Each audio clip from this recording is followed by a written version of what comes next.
से आपके बीच में आए। आज सुबह आने का कार्यक्रम था जयपुर से, लेकिन यहाँ हवाई जहाज को उतरने की परमिशन नहीं दी और हम 4 घंटे देरी से पहुंचे।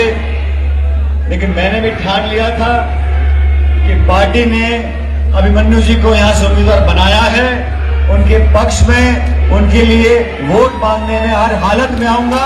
और मैं और राजा वरिंजी इसीलिए आपके बीच में आए हैं।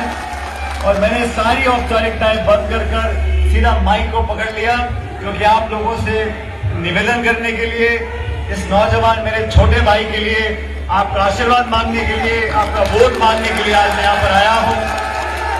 साथियों, कांग्रेस पार्टी ने बहुत सोच समझकर, सबसे सलाह कर नेताओं कार्यकर्ताओं से चर्चा करने के बाद एक ऐसे संघर्षशील नौजवान को आपका उम्मीदवार बनाया है, आपके भरोसे में बनाया है। आज चुनाव में सिर्फ 2 दिन बचे हैं प्रचार में, और हम सब ने अभिमन्यु जी को कई सालों से देखा है। हर मुद्दे पर, नौजवानों के मुद्दों पर, गंगानगर हनुमानगढ़ से लेके बाड़मेर, जैसलमेर, धौलपुर, भरतपुर और अलवर, जयपुर तक हर जगह सड़कों पर संघर्ष कर नौजवानों की, छात्रों की, किसानों की बातों को लेकर खून पसीना बहाकर इस प्रदेश में आपके बेटे भतीजे ने एक नाम बनाया है। हम सबको फक्र होना चाहिए, ऐसा नौजवान हमारे बीच चुनाव लड़ रहा है। पार्टी ने, बहुत सारे लोग टिकट मांगते हैं और टिकट मांगना कोई बुरी बात नहीं है, लेकिन सारी बातें सोचकर, देखकर कांग्रेस पार्टी ने मन बनाया कि इस बार उस नौजवान को मौका दो जिसने अपना घर बार छोड़कर एक गरीब परिवार में जन्म लेकर छात्र राजनीति कर युवक कांग्रेस एनएसयूआई में अपना नाम कमाया, और आज पूरे विधानसभा क्षेत्र में जो पैदल चलकर यात्रा निकाली थी, उस मेहनत को देखकर आज अभिमन्यु जी को पार्टी ने टिकट दिया है। अभी राजा वरिंजी और मैं बात कर रहे थे। राजा वरिंजी आज पूरे सूबे के अध्यक्ष हैं। बहुत बड़ा हमारा महत्वपूर्ण राज्य पंजाब है, वहां के अध्यक्ष हैं। इनकी शुरुआत भी यूथ कांग्रेस से हुई थी। चुनाव लड़कर, मेहनत कर एक अपना नाम कमाया था। आज जो चुनाव हम लोग लड़ रहे हैं वो भारतीय जनता पार्टी के साथ चुनाव है। और एक बात आप लोग ध्यान से सुन लो, इस प्रदेश में सरकार 2 ही पार्टियों की बनती है, या तो बीजेपी की या कांग्रेस की, या तो हाथ की या फूल की। बाल्टी की सरकार कहीं बनी नहीं आज तक। सरकार तो 2 ही पार्टियों की बनती है। और जो माहौल आज राज्य में है, देश में है, जो बदलाव हो रहा है, कांग्रेस पार्टी की सरकार द्वारा बनने जा रही है। जैसे हम लोगों ने सरकार कर्नाटक में बनाई है, हिमाचल प्रदेश में बनाई है, 2 सूबों में चुनाव हो गया। अभी हमारे कुलदीप इंदौरा जी प्रमुख साहब गंगानगर के प्रभारी हैं मध्य प्रदेश के। मध्य प्रदेश और छत्तीसगढ़ दोनों राज्यों में सरकार कांग्रेस पार्टी की बनने जा रही है। और 25 तारीख को राजस्थान में भी यहां से आप सब लोगों से निवेदन करने आया हूं। ये हाथ का निशान हमारी कांग्रेस पार्टी की पहचान है।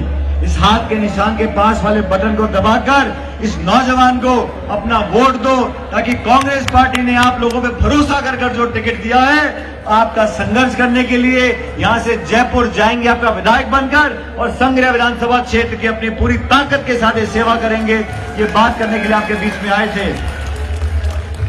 दोस्तों, बीजेपी और कांग्रेस का फर्क आप समझो। सत्ता में 10 साल से भाजपा की सरकार दिल्ली में है।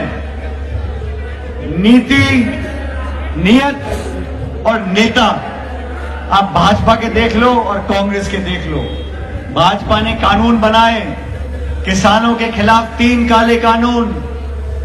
1.5 साल तक किसान दिल्ली में धरना देके बैठे रहे, ठंड और गर्मी में भूखे प्यासे सैकड़ों किसानों की जान चली गई। तब जाके भाजपा की सरकार ने वो काले कानून वापस लिए। बीजेपी की सरकार ने नोटबंदी करी, जीएसटी लेकर आए, 2 करोड़ रोजगार देने का वादा किया था, काला धन वापस लाने का वादा किया था, 15 लाख हर खाते में जमा कराने का वादा किया था। कोई वादा पूरा किया नहीं। हम लोगों ने कहा था रोजगार का अधिकार देंगे, हम नरेगा लेकर आए। हमने कहा था खाद्य सुरक्षा हो, सूचना का अधिकार हो, सब पे कानून बनाएंगे। हमने छात्रवृत्ति दी है, पेंशन दी है। गरीब, किसान, दलित, आदिवासी, नौजवान, बुजुर्ग, महिला, सब लोगों का ध्यान रखा। कांग्रेस पार्टी का काम हमने देखा और भाजपा का काम हमने देखा। अब आपको निर्णय करना है। आपने यहाँ पर शासन भाजपा का भी देखा है, कांग्रेस का भी देखा है। मैं तो आप लोगों से निवेदन करने आया हूँ, पूरे क्षेत्र में संग्रिया विधानसभा क्षेत्र है, यहाँ पर हर मजहब के लोग हैं, हर जाति के लोग हैं, हर समाज के लोग हैं। 36 कौमों की ये पार्टी, चारों धर्म की ये पार्टी, सबको साथ लेकर चलने वाली पार्टी, उस पार्टी के उम्मीदवार को अपना आशीर्वाद दो, ताकि हम सबको लगे एक नई शुरुआत यहाँ से करनी है। मैं किसी की आलोचना नहीं करता हूँ, लेकिन 5 साल का कार्यकाल आपने देख लिया। इस संघ विधानसभा क्षेत्र में जो संभावनाएं थी वो काम आपने देख लिया। आज इस नौजवान को मौका दो। और मैं हमेशा अभिमन्यु जी को बोलता था, मैं जब 5 साल विपक्ष में मैं प्रदेश का अध्यक्ष था तो ये छात्र राजनीति करते थे। हमने 5 साल 2013 से 18 राजस्थान में बीजेपी सरकार के खिलाफ खूब लाठियां खाई, खून पसीना बहाया, धरने दिए, भूख हड़ताल करी, पदयात्राएं करी। उस संघर्ष में मैं जिस जिले में जाता था पार्टी की बात रखने के लिए, जिस जिले में जाके कार्यक्रम करता था, सबसे पहले वहां पर अभिमन्यु पुनिया खड़ा मिलता था हम लोगों को। मैं तो पूछता था, मैंने कहा मन्यु, मैं तो जयपुर से बाड़मेर आया हूँ, बाड़मेर से जालौर जाऊंगा, जालौर से कोटा जाऊंगा, लेकिन मैं जब गाड़ी से उतरता था तो सबसे पहले कांग्रेस कार्यकर्ताओं को टीम लेकर संघर्ष करने के लिए सबसे पहले अभिमन्यु वहां मुझे दिखते थे। और इसीलिए मैंने पार्टी को कहा, जो आदमी पार्टी के लिए दिन रात 24 घंटे निस्वार्थ भावना से काम करता है, वो जनसेवक बनना चाहता है, आपका विधायक बनना चाहता है। आप सब लोगों से मैं आग्रह करूंगा कि सारी बात भूलकर जाति की, बिरादरी की, गुट की, बड़े की, छोटे की, हम सब मिलकर इस बार इस नौजवान को मौका दें। कांग्रेस पार्टी ने इस नौजवान व्यक्ति को आपके भरोसे पर टिकट दिया है। और आज मैं चुनाव से, मैंने मन्यु जी को बोला, इसने मुझे कहा नामांकन के बाद कि सचिन जी एक कार्यक्रम करना है। मैंने कहा अभी तो चुनाव को गर्म होने दे, बहुत जल्दबाजी हो जाएगी। जब चुनाव के पास होगा तो इन्होंने कहा बीजेपी के बहुत नेता आ रहे हैं, बहुत सारे भाषण हो रहे हैं, फला नेता आ रहा है, फला मंत्री आ रहा है, फला मुख्यमंत्री आ रहा है, जिले में आ रहा है, संभाग में आ रहा है, मेरे क्षेत्र में आ रहा है, भाजपा के नेता बहुत सारे आ रहे हैं। मैंने कहा अभिमन्यु पुनिया जी, आप चिंता मत करो, हम एक सभा करेंगे चुनाव से ठीक पहले, उस सभा में सब बराबर कर दूंगा। क्यों बराबर कर दूंगा, सुनो। मैंने कहा कितने नेता आए भाजपा के? बहुत सारे नेता आ रहे हैं। मैंने कहा हम लोग भी आएंगे।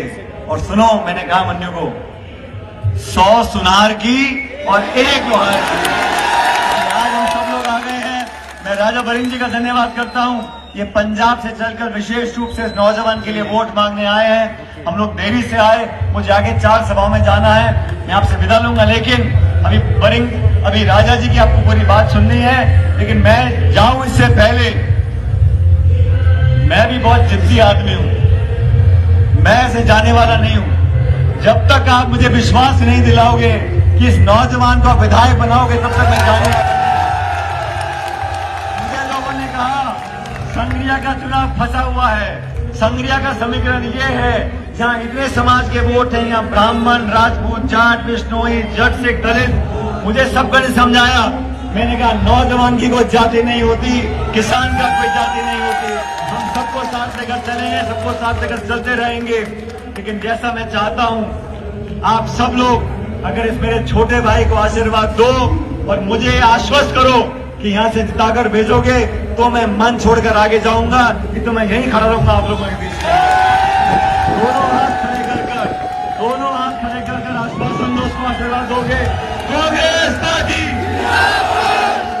बैंड बज रहा, आवाज नहीं है, जोर से बोलो, कांग्रेस पार्टी।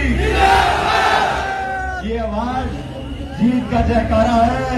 इस आवाज से जीत 100% सच करनी पड़ेगी। आखिरी नारा दे रहा हूं, जोर से बोलना, कांग्रेस पार्टी।